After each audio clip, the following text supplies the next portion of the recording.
think one of the biggest challenges from any new fiction is that it's a blank slate. You can do anything. At first that sounds cool, like, hey, you can do anything, but then you realize, wow, I can do anything.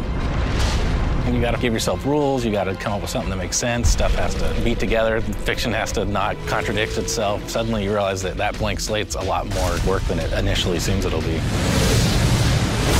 Darksiders world was created pretty collaboratively. We all threw in ideas. You can't really pinpoint one originator of everything.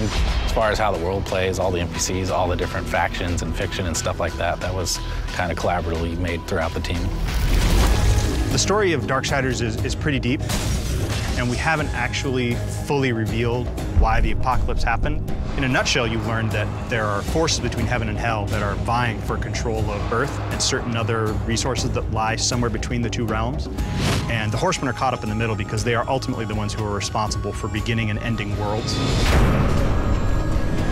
In the first Darksiders, one of the Horsemen, War, gets framed for destroying Earth. There's a conspiracy between heaven and hell. He sort of takes the blame, mankind's wiped out, and then he is stripped of his powers and imprisoned for 100 years. Then he's given a chance to come back and prove his innocence, and he's got to pretty much kill everyone involved.